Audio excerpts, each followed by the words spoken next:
warahmatullahi wabarakatuh.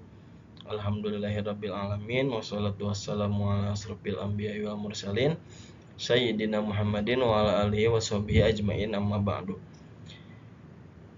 Kepada yang terhormat dosen pengampu mata kuliah Statistik Pendidikan Ibu Eliva Sukma Cipta MPD dan teman-teman yang saya banggakan.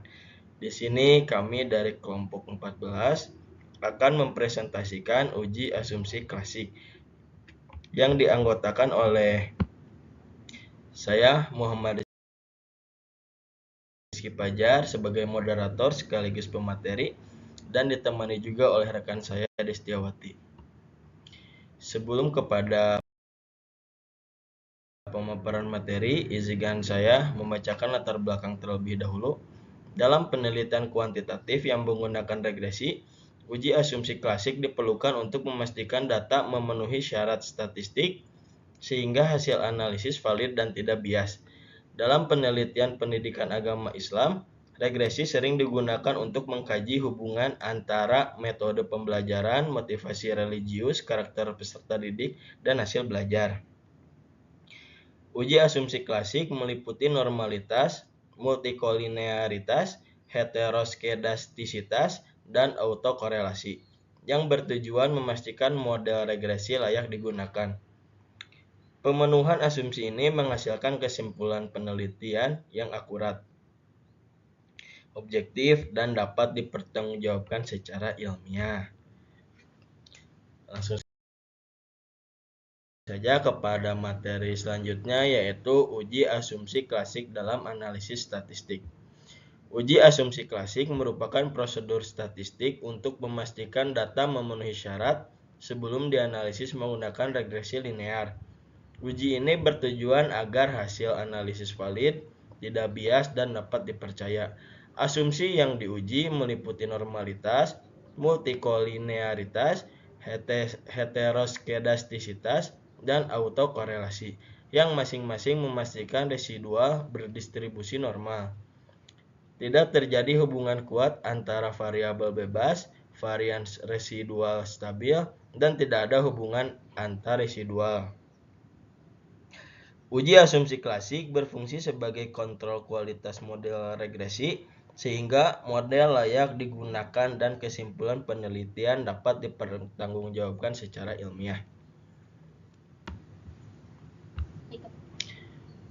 Untuk materi selanjutnya akan disampaikan oleh rekan saya, yaitu Destiawati. Waktu dan tempat saya persilahkan.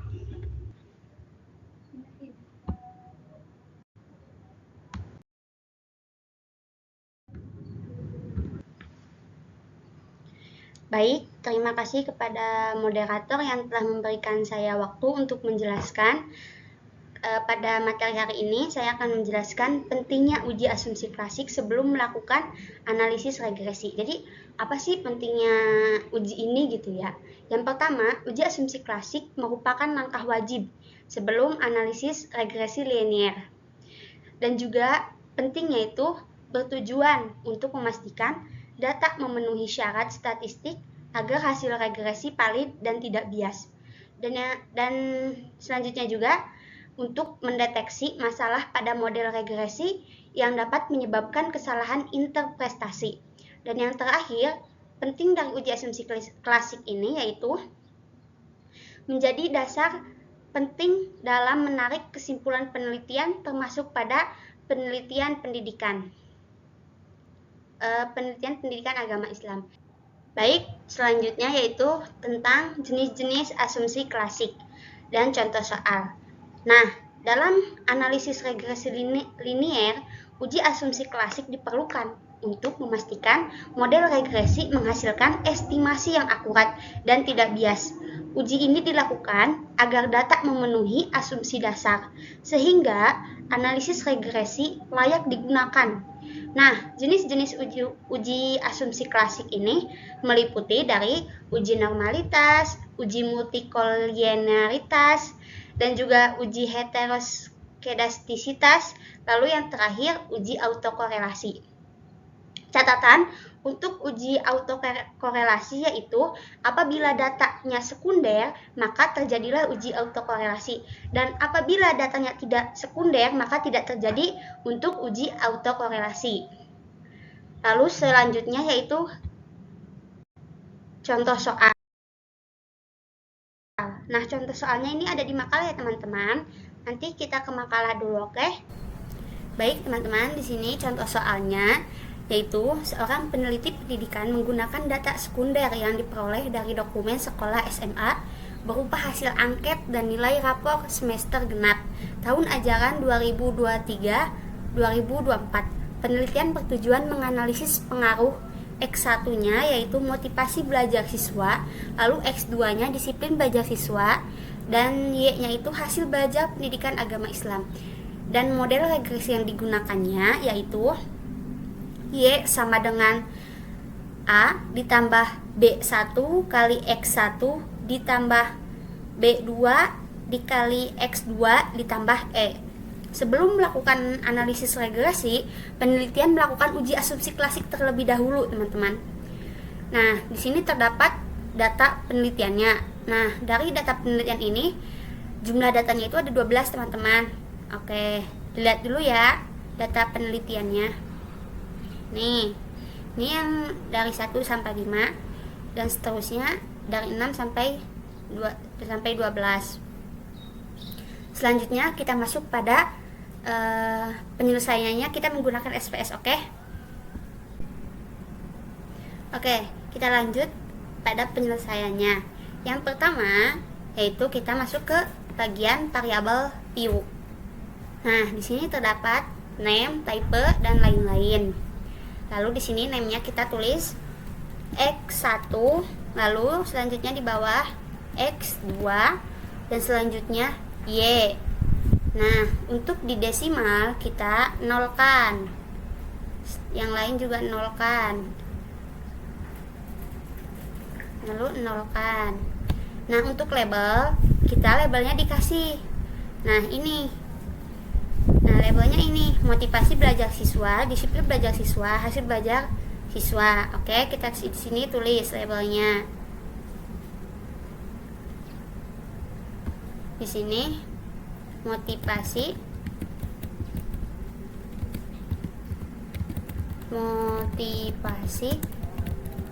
belajar siswa.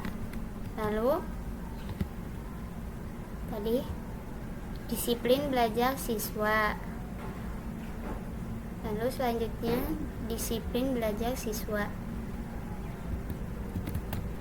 Disiplin belajar siswa.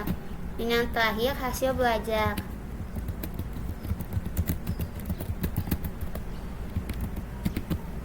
Nah, untuk bagian measure kita ganti ke scale ya teman-teman. Semuanya ganti scale. Sudah masuk. Sudah semuanya masuk, kita masuk ke data view. Nah, di sini sudah ada semua tabelnya, lalu masukkanlah data yang tadi teman-teman. Nah, yang ini tinggal dimasukkan ya teman-teman. Nah, kita salin aja. Salin. Karena ada 12 ya, ada 12. Sebentar ya teman-teman. Ada 12, masukkan. Nah, lalu yang X2 nya juga kita masukkan, variabel X2 nya masukkan, kita masuk lagi. Nah, di sini lalu yang Y teman-teman.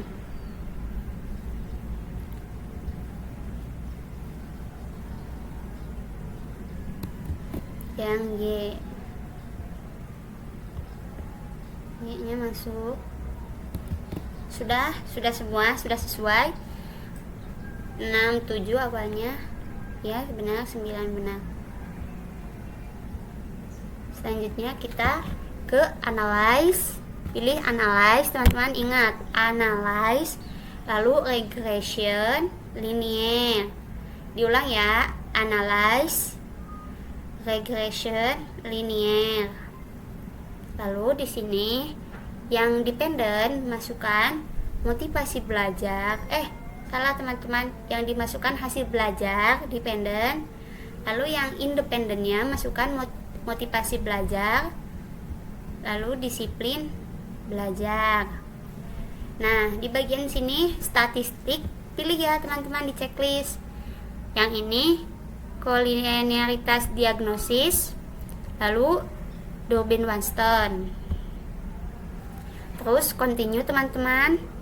Terus yang shape kita pilih unstandard. Pilih yang ini teman-teman, unstandard residual. Lalu continue. Nah, di sini oke ya teman-teman, oke. Jadi sudah ada. Nah, ini hasilnya. Belum selesai ya. Yang selanjutnya akan dijelaskan oleh teman saya, yaitu Rizky Pajar. Baik, untuk selanjutnya kita akan mencari uji normalitas menggunakan teori Kolmogorov-Smirnov. Nah, caranya tuh yaitu kita mengisi tabel yang ini terlebih dahulu. Caranya kita ke transform, lalu ke sini compute variable, lalu kita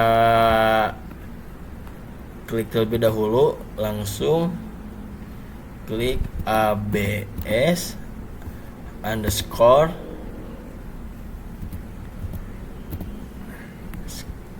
res. Lalu kita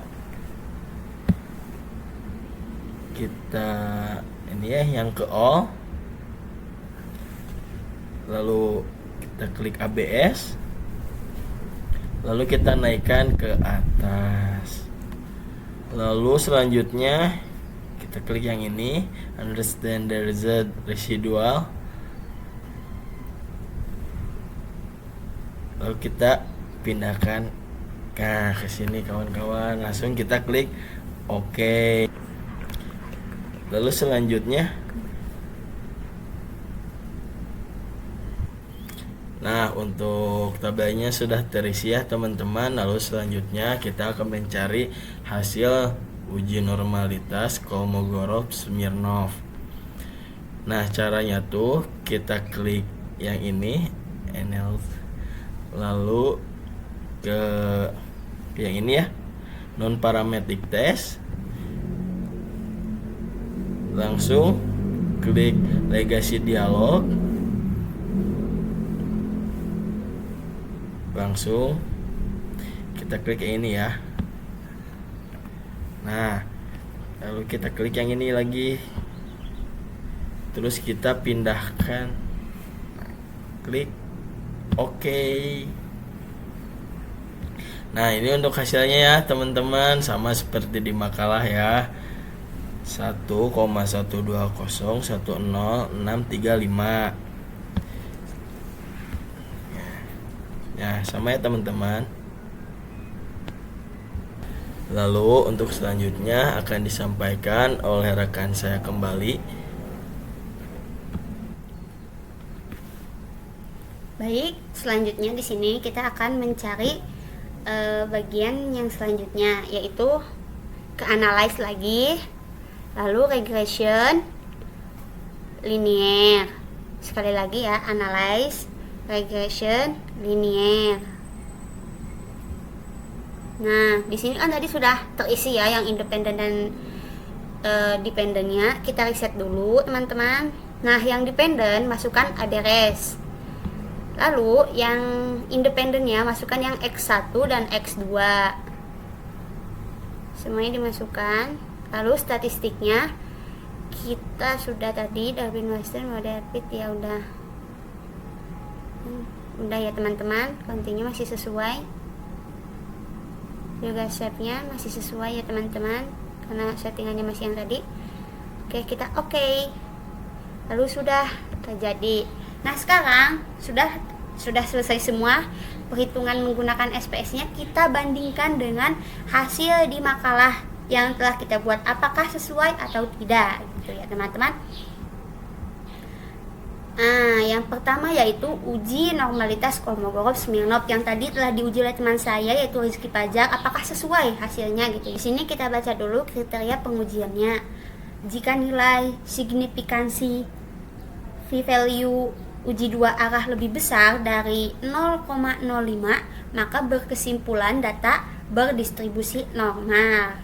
Kita lihat ya teman-teman. Ini yang standar deviasi yang ini nih. Standar deviasinya ya. Signifikannya yang ini teman-teman, ACP yang ini.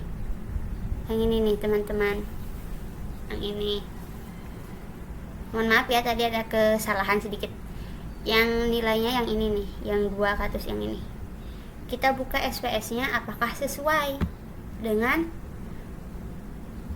makalah. Ternyata sesuai teman-teman yang ini. Ternyata sesuai ya yang ini. Lalu selanjutnya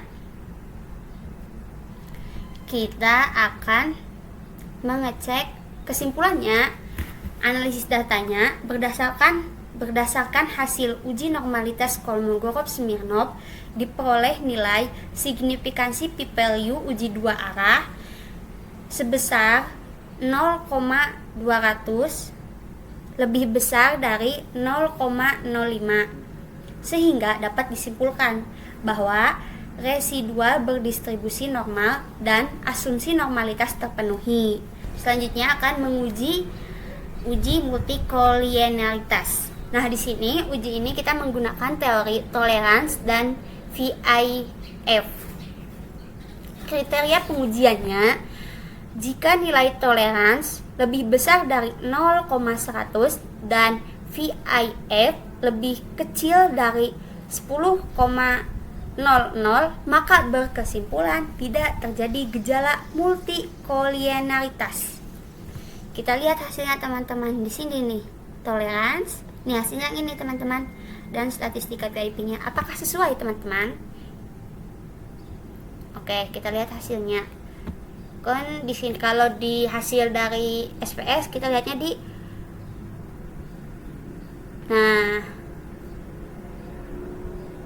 di convenience di sini nih, bagian ini yang pertama. Nah, apakah sesuai? 383 dan 2609. Apakah sesuai?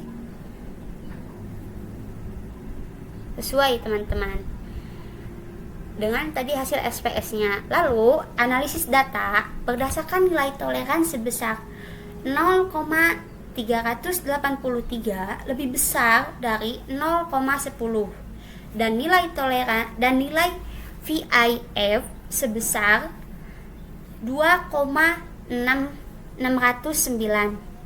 lebih kecil dari 10 pada variabel motivasi belajar siswa dan disiplin belajar siswa, maka dapat kita simpulkan bahwa model regresi tidak mengalami gejala multikolinearitas. Selanjutnya uji heteroskedastisitas, yaitu kita menggunakan teori uji Glasser.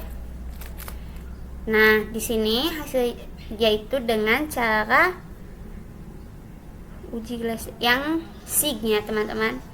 Nah, di sini kita SIG 354. Nah, yang ini SIG ya teman-teman, motivasi. Dan 49 yang SIG-nya yang bagian SIG. Kriteria pengujiannya, jika nilai SIG lebih besar dari 0,05, maka berkesimpulan tidak terjadi gejala heteroskedastisitas. Apakah hasil ini sesuai dengan penilaian tadi kita SPS atau tidak? Kita cari dulu ya teman-teman outputnya. Kalau yang ini kita yang ini. Nah, berapa tadi teman-teman? Apakah terjadi? Saya lupa.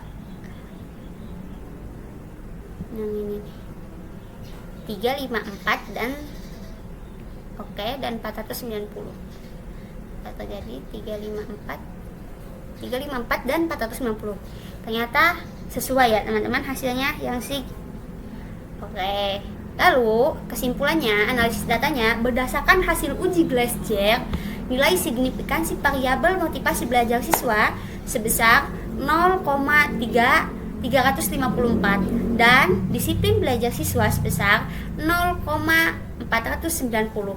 Yang keduanya lebih besar dari 0,05. Maka dapat kita simpulkan bahwa model regresi tidak mengalami gejala heteroskedastisitas.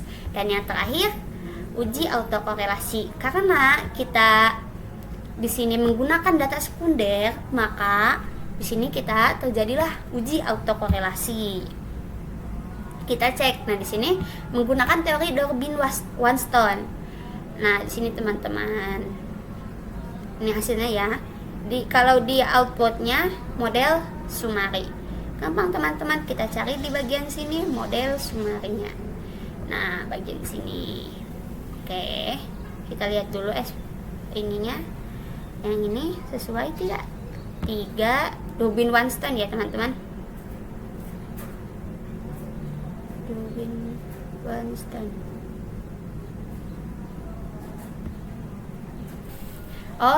Untuk model Sumarinya bagian atas ya teman-teman. Nah, 3, 1, 3. Kalau hasil dari output SPS 2130, apakah sesuai dengan yang di makalah? Sesuai teman-teman.